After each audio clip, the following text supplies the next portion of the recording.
Tribun News Today.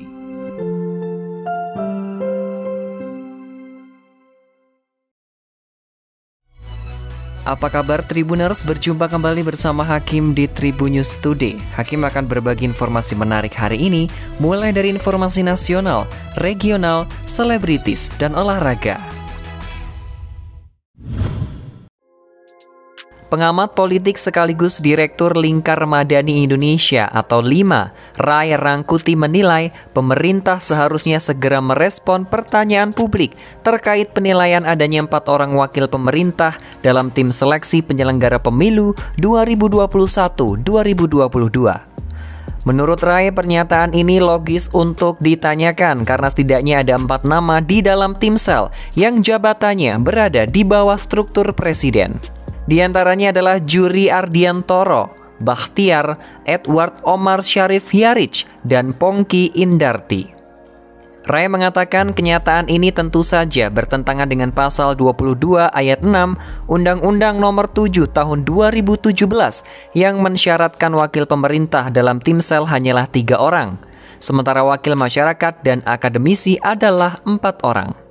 Dengan kenyataan ini, salah satu wakil dari masyarakat atau akademisi kurang jumlahnya, sementara wakil pemerintahnya malah lebih. Selain potensial melanggar UU, kata Ray, ketentuan ini dapat mengundang sikap ketidakpercayaan masyarakat terhadap independensi timsel. Oleh sebab itu, secara format dan kedekatan nampak susunan anggota timsel ini condong seperti orang presiden. Masalahnya bukan pada kapasitas, integritas, dan pengalaman anggota timselnya saja. 3 kriteria yang dimaksud terwujud di dalam diri para anggota timsel tersebut. Tapi kesan bahwa timsel ini seperti orang dalam presiden juga tidak dapat diabaikan. Dan kesan ini akan bertambah kuat dengan kenyataan lain bahwa timsel dibuat dengan terburu-buru, tanpa konsultasi publik, dan ditetapkan tanpa partisipasi masyarakat. Ratusan siswa di Buru Selatan Maluku melakukan unjuk rasa karena teman mereka dinikahkan oleh ayahnya yang adalah ketua MUI Maluku. Para pelajar SMP Negeri 1 Namrole ini menggelar aksi di depan kantor urusan agama dan kantor Bupati Buru Selatan. Mereka memprotes pernikahan anak yang dialami oleh teman mereka berinisial NK. Para siswa menuntut perlindungan hak mereka sebagai anak dari tindakan oknum tokoh agama ataupun orang tua. Selain itu, mereka menuntut pemberian sanksi bagi semua pihak yang terlibat dalam pernikahan anak. Komisi Perlindungan Anak Indonesia atau KPAI menyayangkan pernikahan anak yang terjadi di Maluku tersebut. Lalu hal ini juga bertentangan dengan upaya pemerintah menurunkan angka pernikahan anak. Komisioner KPAI Retno Listiarti menyampaikan bahwa perkawinan anak adalah penderitaan seumur hidup bagi anak perempuan. Ia menyebut pernikahan anak jelas melanggar hak-hak dasar seorang anak. Adapun hak-hak yang dilanggar yakni hak atas pendidikan, kesehatan, dan pengembangan diri. Bahkan menurut Retno, pernikahan anak juga berpotensi menimbulkan kekerasan dalam rumah tangga atau KDRT. Anak kakek Suhut ikut buka suara soal masalah sang ayah dengan artis Baim Wong.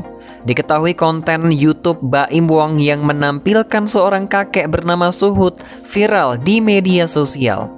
Lantaran sang artis nampak menegur kakek Suhut yang menghampiri dirinya dan meminta bantuan. Terkait hal tersebut, anak kakek Suhut akhirnya muncul ke publik dan turut angkat bicara. Hal ini disampaikan dalam video yang diunggah di YouTube KH Infotainment pada Selasa, 12 Oktober 2021. Ia mengakui merasa terhina ketika tahu sang ayah mendapatkan perlakuan kurang menyenangkan. Apalagi momen tersebut di video serta diunggah di kanal YouTube milik Baim Wong dan menjadi tontonan masyarakat.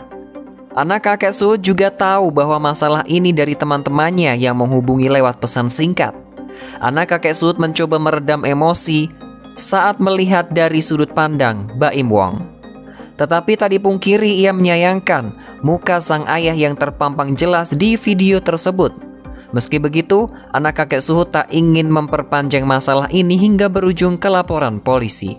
Dikarenakan apabila dibawa ke kantor polisi maka polemik tidak akan selesai. Ia memilih untuk menyudahi masalah dengan baik dan kedua belah pihak saling sabar. Tak sampai di situ saja, anak kakek Suhut juga tak memungkiri akan menyelesaikan masalah secara kekeluargaan. Dalam kesempatan itu, kakek Suhut turut membeberkan kronologi versinya. Akademi Kepolisian atau Akpol tahun ini menggelar Pekan Olahraga Seni Mahasiswa, Pelajar dan Taruna atau Porsimaptar secara hybrid, online dan juga offline pada tanggal 18 hingga 22 Oktober mendatang. Namun menariknya, Porsimaptar tahun ini jadi bertaraf internasional karena akan diikuti peserta dari luar negeri, yakni Malaysia, Filipina, dan juga Inggris, seperti lomba karya ilmiah dan juga English Competition. Ketua Panitia Porsimaptar tahun ini, Brigtutar M. Arsyan Rahman, mengatakan situasi pandemi COVID-19 tidak akan mengurangi esensi dari kegiatan tahunan tersebut. Hal itu diungkapkannya bahwa Porsimaptar tahun ini akan ada di webinar, virtual exhibition, dan opening serta closing kegiatan. Sementara untuk kegiatan webinar akan dimoderatori oleh Senandung Nacita dengan menggandeng narasumber Irjen Pol Slamet Uliandi yang saat ini menjabat sebagai Kepala Divisi TIK Polri. Sedangkan acara penutupan atau closing bakal dilaksanakan pada 22 Oktober mendatang di Gedung Cendikia Akpol. Pada momen closing Porsimaptar tahun ini, nantinya akan ditampilkan pemenang dari seluruh perlombaan dalam bentuk teatrikal.